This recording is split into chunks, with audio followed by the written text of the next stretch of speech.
Hi guys, welcome back to my channel. Today we are going to be using the Wheel of Shame to pick my TBR for May. My wheel is not horrible because I have downsized my collection of books quite a lot recently, but I've decided I need to start tackling my physical TBR in the month of May. So that's exactly what we're doing. I've compiled my entire physical TBR onto this wheel, and so we're just gonna pick I think 8 books. So we're gonna pick 8 books for my May TBR. So let's get started. I'm really in the mood for fantasy or romantasy, contemporary romance. My go-to books are like thrillers or fiction or nonfiction. So I'm really hoping for a fantasy book. Let's start picking my TBR. So first book. Why am I nervous? No way. I think that's pure luck, isn't it? First book is Icebreaker. Actually, this isn't my copy. This is my sister's copy, but I have never read a hockey romance, and I think that just needs to happen. So I'm excited for this. Anastasia has worked her entire life for a shot at Team USA. It looks like everything is going according to plan when she gets a full scholarship. Nothing will stand in her way, not even the captain of the hockey team, Nate Hawkins. Nate's focus as team captain is on keeping his team on the ice. Sparks fly, but Anastasia isn't worried because she could never like a hockey player, right? It's also a really thick book for romance in my opinion, but I also with romance books I kind of need a thicker book because it takes me a while to like the characters and I just need like a connection, you know? And it kind of takes a while to do that. So, yeah, I'm excited for this one. I typically read around 4 books a month. So this is kind of overdoing it, but all right, let's remove Icebreaker. Book number 2.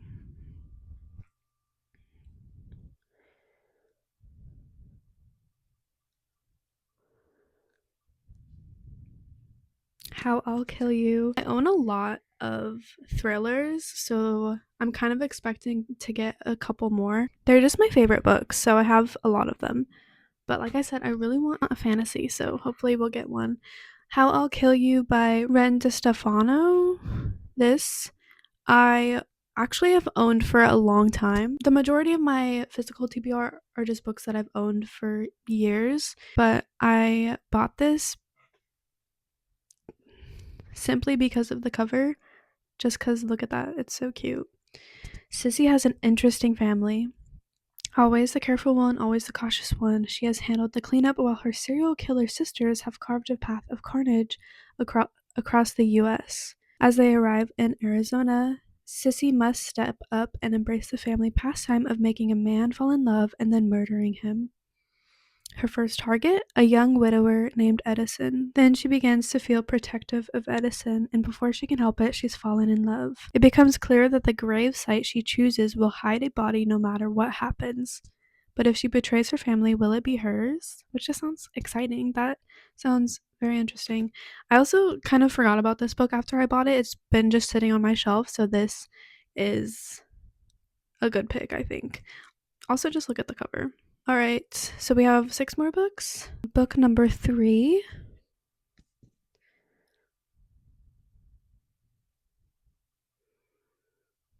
Oh my god. Okay, I'm gonna be totally honest. A River Enchanted. I'm gonna be totally honest. I filmed this video once before, but I just was not happy with how it turned out. Not like the book, like including the book pics, but I just like didn't like how it was filmed. I did not get one single fantasy, and I just got a bunch of thrillers, and I'm just not in the mood for a thriller. But this is like, I'm so glad I'm refilming this because this is turning out to be a way better list. So, all right. A River Enchanted by Rebecca Ross. Again, this is a book I've owned forever. I also really like this cover. I'm so excited to read this because I when I first started reading, I read like young adult romance, and then I started reading fantasy, and I'm not even being dramatic. I haven't read a fantasy book in like a year or maybe more than a year. It's been a long time. It starts with a letter and an anonymous journey across dark waters. 10 years after being sent away to the mainland to become a bard, Jack is summoned home to Cadence. Girls are going missing from the island, and Adara, his childhood nemesis and the future leader of the clan, believes Jack is the only one who can find them. As Jack and Adara get closer to solving the mystery, it becomes apparent that an older, darker secret about Cadence lurks beneath the surface, and no harp song may be strong enough to stop it. I don't know. We might just have to read this and see if it sounds good. But yeah. Okay. That's 3 books. Let's see what our book number 4 is. I'm kind of hoping for ACOTAR. I have no idea why I'm in the mood for ACOTAR, but I've read the first 3 in that series, and just the past like couple months I've been wanting to get back into it. Okay, anyways, book 4.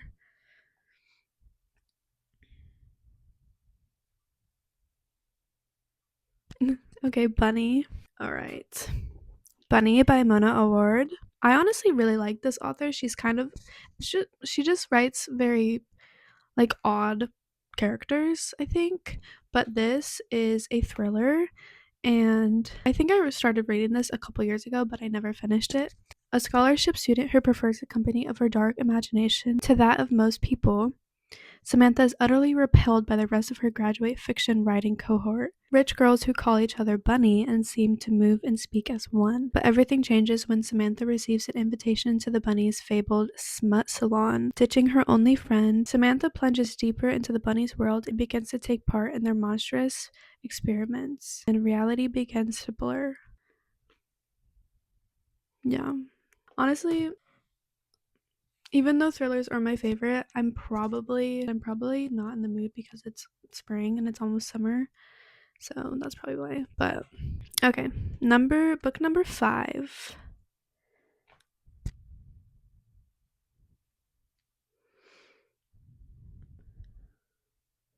Serpent and Dove.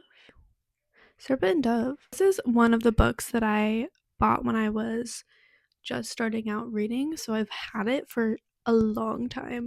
Serpent and Dove by Shelby Moran. This is a duology, I think. Bound as one to love, honor, or burn, a witch and a witch hunter thrust into holy matrimony. Oh, that sounds interesting. That sounds good. There was only one way such a story could end: a stake and a match. That actually sounds really good. I am so surprised at how good these picks are because I'm not even kidding. Every pick that I picked last time I filmed this, I was just like really upset. I was very upset with every pick. Okay. All right. 1, 2, 3, 4, 5. So 3 more books.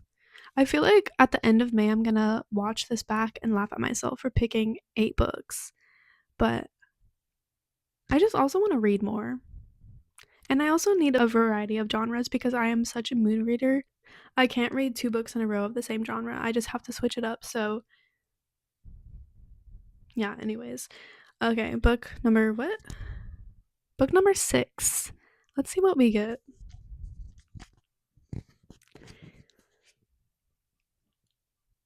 Oh. Oh. Crying in H Mart. This is a memoir, I believe. Crying in H Mart by Michelle Zauner. Yeah, it's a memoir. It says it on the cover. I'm gonna say it again. I've had this book forever, like years. I started getting back into reading maybe when I was like 16, 17. And so it's been like 6 years. So I've probably owned this for like 5 or 6 years. When Michelle, the indie rock musician known as Japanese Breakfast. Okay, I didn't know that. Obviously, I didn't read it when I bought it. I think that I just bought it when it was really like trending on TikTok or something. That's probably what happened. Anyways, wait, I'm excited for this one though. I didn't know that. I didn't know who Michelle Zauner is. In her mid-20s, working as a waitress and struggling to launch her music career, she got a call that her mother was ill. Oh! She put her life on hold and flew home to Eugene, Oregon. That's crazy.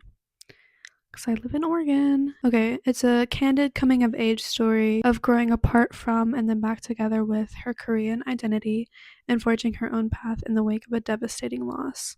With humor and heart, she tells of growing up Asian American, straining to meet her mother's expectations, moving across the country, and returning home to reckon with grief. Oh my god, I'm really excited for this now. I don't think I read the summary when I bought this because feel like I would have picked it up a lot sooner. But yeah, I'm really excited for this book. I also love memoirs, and I'm glad we have a memoir in this list.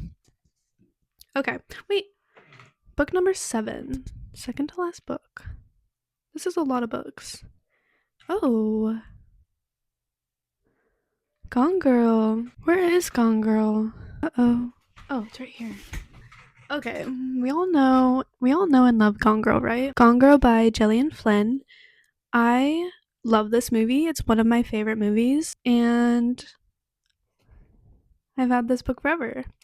If you don't know what Gone Girl is, you'll definitely watch the movie. On a warm summer morning, it was Nick and Amy's 5th wedding anniversary. Presents are being wrapped, reservations are being made, and when Nick's clever and beautiful wife disappears, the town golden boy parades an endless series of lies, deceits, and inappropriate behavior. Nick is oddly evasive, and he's definitely bitter. But is he really the killer? Okay, wait, how many thrillers is that? 1, 2, 3 thrillers. Okay, last book. I'm gonna be so honest, I got everything I want, so I'm not really holding out for anything special on here. Yeah. So let's see. Book number 8.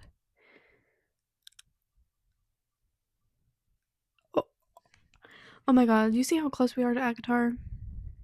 Another fantasy book. I'm very surprised with the selection this time. I'm really glad I refilmed this. Okay, Ariadne by Jennifer Saint. Ariadne by Jennifer Saint. This is a Greek mythology retelling. I've actually never read a book about Ariadne. I've never read a book about Ariadne.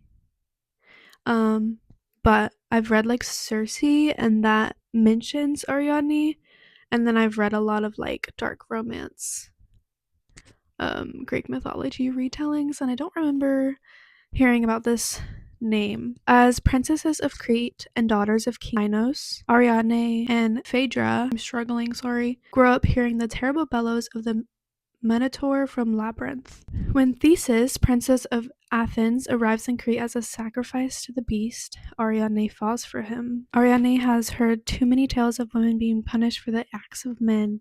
She is determined to set her own fate, but will she find herself sacrificed for her lover's ambition? Also, the cover is just beautiful. Okay, I'm excited for this one. Alright, that's the May TBR. Let's do a little recap.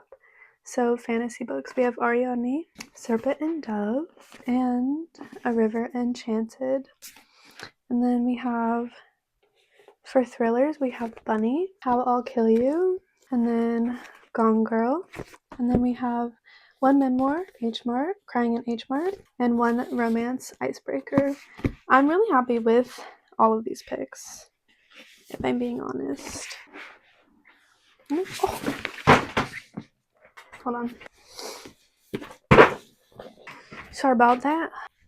I need to leave in literally 2 minutes for work, so. Alright, here is the lineup for May TBR. I hope that I get to all of these. We're gonna try. Okay. Alright, that is the May TBR. That was really fun. Thank you so much for watching. I really hope you enjoyed, and I hope to see you in my next video. Bye.